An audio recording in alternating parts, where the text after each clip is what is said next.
Welcome everybody to Crystal, Kyle, and Friends. Today we're going to be talking to Matt Bernstein of the Little Bit Fruity podcast. Is that how you say it? Bit Fruity. Bit Fruity? Yes. Not Little Bit Fruity, but Bit Fruity? A Bit Fruity. What about a lot of Bit Fruity? I mean, he can probably bring that if you want him to. Anyway, we got him coming on the show. Really excited. Looking forward to that. Crystal saw he was talking to, what was it, Taylor Lorenz? Yeah. And they were talking about Candace Owens and all the deep lore involving her. Yes. And Crystal wanted to get a little piece of that yeah, on our show. Yeah, I did. And then also just, all this stuff with like the Sneeko and clavicular at the club and the Heil Hitler that's and my the wheelhouse. tapes, all that stuff. So there's just such a cascade of right-wing influencer mess and drama right now. And I feel like he will be the perfect person to dig into any and all of that.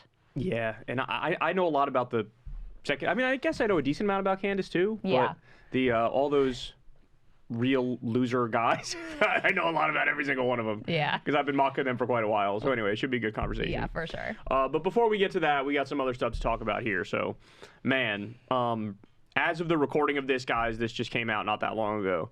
But as you all know, you got the thing going on in Davos, and it's a mess, and everybody hates the United States now, and they very openly hate the United States. You have the Canadian Prime Minister, who was basically like, the era of America is over and done, fuck them. Like, that was the gist of his speech. And everybody else was like, yep, facts, we're with you on that. But now we have Jared Kushner, the guy who got $2 billion from the Saudi government for absolutely nothing except allegedly slipping them classified information. He now did a presentation where he goes over what's going to happen in Gaza. And this is honestly one of the most Orwellian things I think I've ever seen. So first, let me show you a little piece of this. Note the language here, and then we'll come back and I'll show you some more. Take a look. I see a lot of people trying to escalate, criticizing Israel or Israelis criticizing Turkey or Qatar.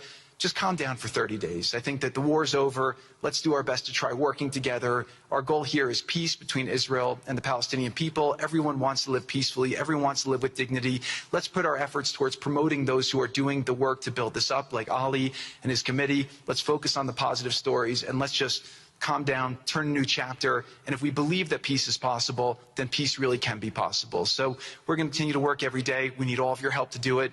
And again, I just really want to thank President Trump for his leadership in doing this. This would not have been possible without your commitment to this. Everyone thought it was impossible to end this war. You never gave up. You never stopped. Every time there was a setback, you told us to try harder. You gave us different ideas. And we've made several impossible things happen just in Gaza to date, and there's no reason why we shouldn't be able to make even more impossible things happen. So really thank you for your amazing leadership.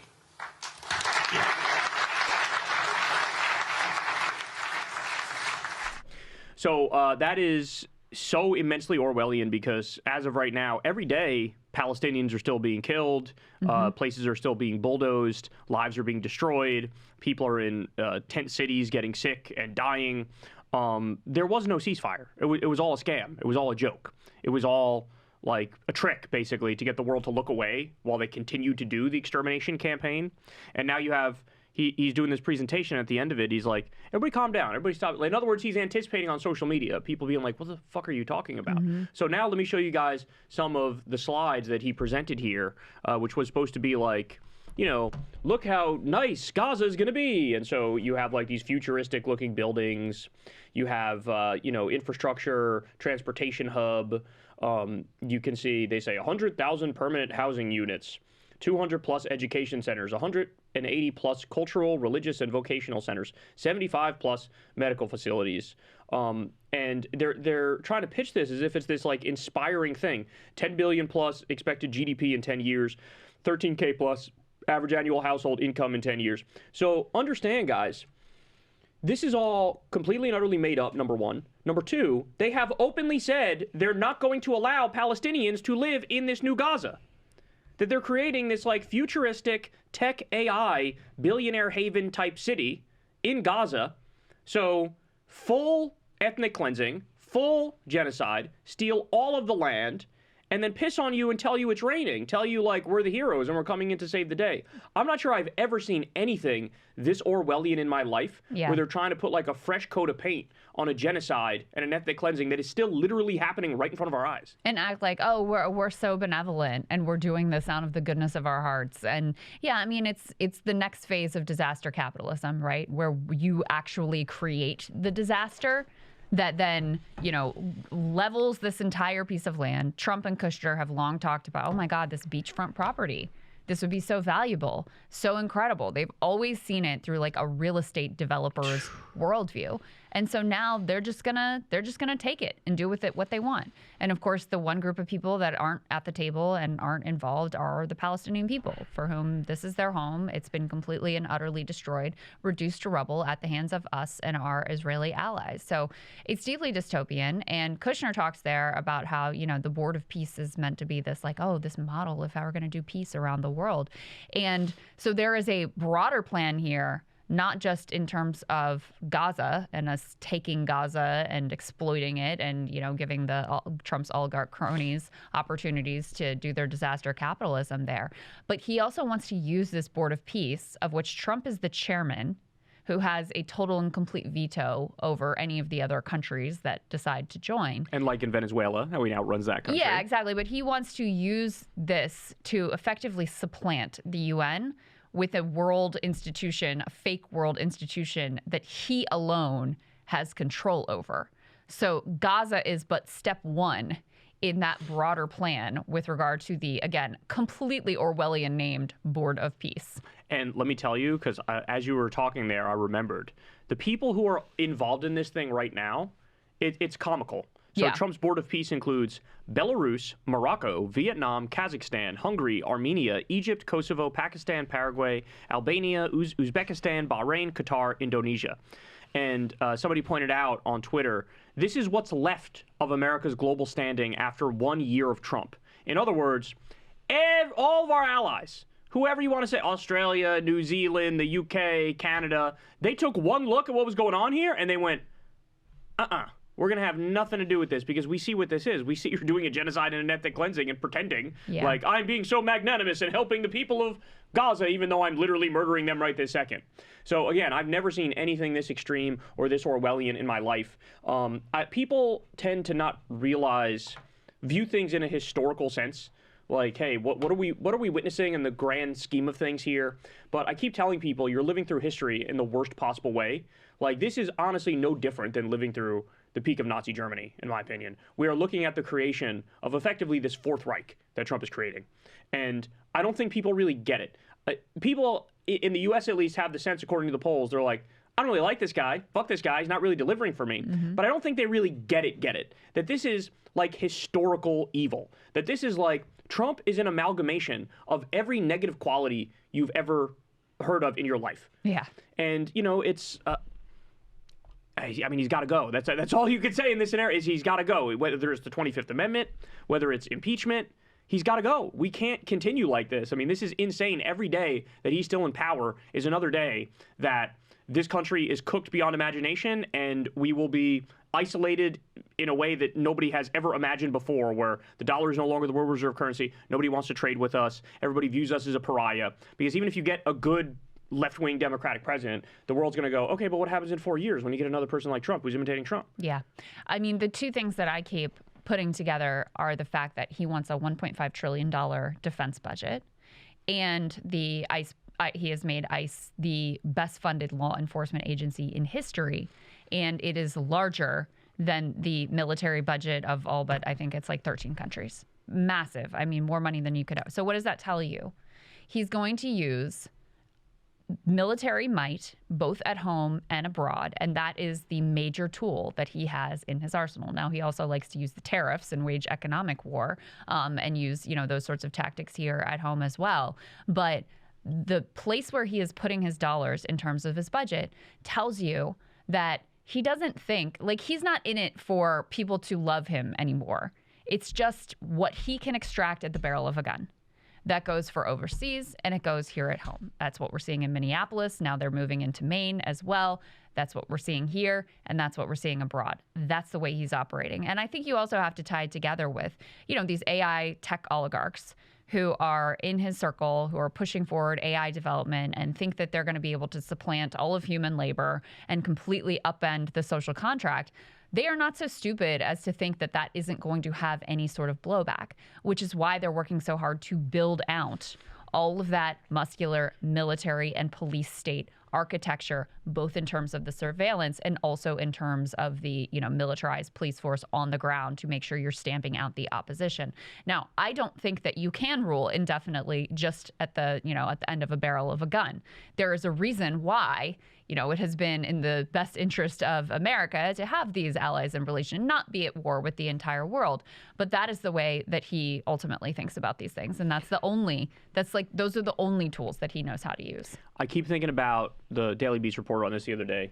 He's upgrading the doomsday bunker that was underneath the east wing of the White House. Mm-hmm. And you look at that and you go, what are you planning? Right? Like, why? Why are you doing that? Yeah. It seemed, we can't tell you, it's for national security reasons. It looks like there's something very nefarious planned, which is why he's upgrading that doomsday bunker. I see it through the lens of all of these tech oligarchs have built out their doomsday bunkers. Right. Mm-hmm. They all think that, that they're part effectively of triggering the collapse of civilization. Now, I think that they are, I think some of the hype around AI is not coming to fruition, right? But that is the way that they view the landscape. And even if you put AI aside, just the unbelievable amount of concentration of wealth that they have accumulated is incredibly destabilizing to society. So I think that they all look around at this and say, this thing cannot sustain itself. And so, yeah, they've built out their doomsday bunkers, and their hope is that, they'll watch the rest of civilization collapse, and they and their rich buddies will be there and be able to survive. But, going back to the Board of Peace thing, nobody here is under any illusion that the liberal international order was without flaw and that it was, without major hypocrisies and that we weren't the worst criminals in the liberal international order. But the fear is that, especially now in the age of nuclear weapons, if you destroy all of those institutions, you don't replace it with anything that's superior to it. That is an incredibly, incredibly dangerous landscape. Oh my God. And that's the world that we're living in. Trump is a great destroyer. Okay, congratulations. You've destroyed the liberal international order. Mark Carney gave the obituary at Davos. But he, in spite of being, a real estate developer, he cannot build anything. The only thing he knows how to do is make himself a king and a monarch. And that's what the Board of Peace is really about, is I'm going to do the UN, but everybody's going to have to respond to me. And I'm going to be the ultimate decision maker. And by the way, if you want a permanent spot on my Board of Peace, you got to pay me $1 billion that I get to control and, dispatch how I will. By the way, to your point on the oligarchs. Yeah. The income and wealth inequality now is 4 times worse than the peak of the Gilded Age. Yes. How about this for a fact, too? So there's about 2,900 billionaires in the world. They're worth about $15 trillion. The bottom 50% of the world, about 4 billion people, they're worth only about $4 trillion. It's crazy. Yeah, the majority of the spending in this country now, it used to be they had to care a little bit about what how the middle class was doing, because they were the backbone of the consumer society. But that's no longer the case. The top 10% of Americans spend the vast majority of the consumer wealth. So we don't need you people at all, especially when our AI robots are going to replace you. The middle lives on credit. Yes, that's exactly right. Right. So everything is completely and utterly out of whack. Not good, guys. Not good. Well, people are realizing that, which is why there's some new very bad poll numbers out for Trump. There's a bunch of stuff here. This is from New York Times Siena, which is seen as a very high quality poll. And one of the questions they asked is, do you think the country is generally better off than it was a year ago, about the same, or worse off? And the numbers here are really bad. Only 32%, so less than a third, say that things are better now than when Trump came into office. And those are just the hardcore partisans, right? What's the number? 32%. So that's, again, we keep finding that number. That's the number of people that are just totally that are just lost their minds. Drinking the Kool-Aid. Correct. Yeah. Yes. So if you are not chugging the Kool-Aid, you're what the fuck? Right. This is terrible. Mm-hmm. And almost a majority, 49%, say it's worse. And then 19% are it's about the same. So you have a strong majority who are like, this has not been good for us. And if you look at the issue by issue numbers too, there is one issue that he's above water, and that is, quote unquote, the border between the U.S. and Mexico. But let me interrupt you, because there was a different poll where they just asked in the context of immigration, how is he doing on immigration? Yeah. And that was actually double digits underwater. Well, that is the same poll. Okay. Yeah. Gotcha. So they seperated out. They have the border between the U.S. and Mexico, and then they have immigration, and he's underwater by 17 points. Okay. He's underwater by 18 points on the economy, 19 points on relationships with other countries, 17 points on Israel-Palestine, 29 points on the cost of living. He's under double digits on literally all but one. Yes. He's under double digits on everything except one. Except the border. War between Russia and Ukraine, minus 24. Epstein files, minus 44. But can I give the game away here and tell them what the overall is? Yeah. Overall, he's minus 28. Minus 28. His disapproval number is 63%. 63. His overall approval, I believe, was 35. I'm not sure if that was this poll or a different poll. That was a different poll. That was a different poll. What's this one? This one, he's 40% approve, 56% disapprove. One I've seen in a long time. Not bad, only minus 16. So he had a different one that came out today also, Yeah. of the day that we're recording this, where it was 63% disapprove and 35% approve.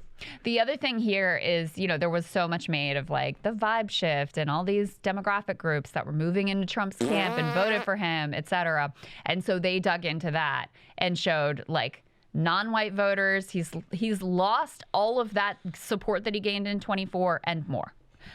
Age 18 to 29, same deal. And this one is the most catastrophic. So he did, a certain level with them in 2020, improved that in 2024. Now he is down below where he's ever been before. And, those were two parts of the coalition that were highly touted. Like, oh my God, he's winning some of these Latino voters. He's even winning over some of the black voters. He's doing well, especially with young people, young men. That is all not only gone, it is more than gone. Like he's in a worse position with those groups than he's effectively ever been before as we head into the midterms, which also dovetails with the conversation we were having before about like, he isn't doing a lot to win them back. Instead, it's like, let me do the crackdown harder. That's the move that he's reaching to. It's, it's kind of out of weakness, but that doesn't mean that it doesn't have catastrophic consequences. Well, yeah, he's moving like he's never going to have to answer to the public again. And that's the scary part. The other thing is, we see like the writing on the wall in a sense when it comes to the attempt to invoke the Insurrection Act. I think he's moving towards giving himself some sort of flimsy justification to say, well, I got to do the Insurrection Act. And he might even be waiting to get it closer to the midterm. So he said, well, what are we going to do? We can't. I mean, everything's out of control. We can't have the elections now. So I'm terrified of what's to come, and I just don't even get me started on the Democrats, because they literally are doing to a T the Chuck Schumer, Hakeem Jeffries strategy of go sit in the corner in the cuck chair and shut the fuck up. Let the country hate Republicans, because when you let them govern and run wild, everybody is going to hate them because they're demons. But the flip side of that is you're not doing anything. And then every time you have an opportunity to maybe crack down on them a little bit, to fight back a little bit, you're nowhere to be found. Yeah. I see today everybody's talking about how they're low-key blessing the further funding of ICE. Insane. And it's like, what has to happen for you to say no to that? What has to happen for you to take a stand on that? I genuinely don't understand. Do they not see where we're at in this country and what's happening in this country? There's literally a war being waged on your own people in blue cities. And your reaction is, what are you going to do? Give them more money. Maybe some body cameras. Maybe they just need better training. Right. That was Cory Booker's idea. We literally have this guy, whatever his name was, the murderer who shot Renee Good in the face, Jonathan Ross. Yeah. We have him on camera. He hasn't even been arrested. Right. What the fuck is the body camera going to do? By the way, with the training, he's been in the department for 20 years. He's like a trainer. He's like a senior. I mean, this is not an issue of, he's just some newbie. He showed up and he's not doing things right. No, that is correct in their view. Like they support what he did.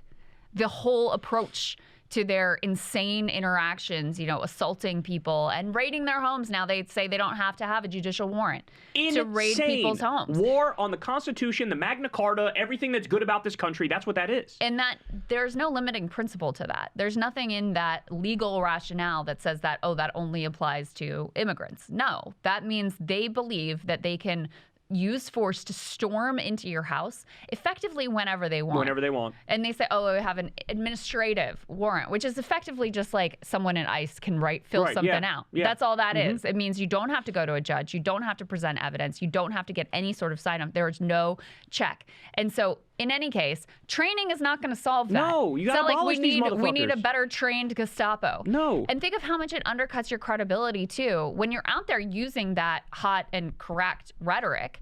And then on the other hand, you're like, so we're going to give them more funding. So we'll give them some body cameras. Our Gestapo needs body cameras and better training. What we see time and time again in this country is the Republicans will run so far right, they're off the spectrum. They're over there in fascist land. Yeah. And then what happens is the Democrats keep meeting them halfway. Yeah. And what happens in that scenario is the left becomes the right. And the right becomes fucking Attila the Hun. Yeah. So, that's the downfall of this country. That's the destruction of this country. We saw this under George W. Bush with the torture, for example, and we're seeing it now with the ICE Gestapo thug bullshit. And I don't know what it's going to take for them to wake up, but this isn't a game anymore, man. Like, when you see what these people, there's nothing they won't do. There's nothing they won't do. And I think of that Ta-Nehisi Coates quote where he was like, how can you expect them to save democracy when they won't even draw the line of genocide? Yeah, that's it. It's like that is a chilling thing to say, but it's true. That's exactly right. Yeah, and then the vice president, J.D. Vance, comes out and says that Jonathan Ross and all ICE agents have absolute immunity. Absolute immunity. Like, if that doesn't force you to wake up and understand what time it is, I genuinely don't know what will. Insane. Hey guys, we had Matt Bernstein from the A Bit Fruity podcast on for an awesome conversation about the lamification of the right. Sneeko, Andrew Tate, Nick Fuentes, Candace Owens. We spent a lot of time on Candace Owens. You don't want to miss this one. It's an awesome conversation. Sign up below on Substack.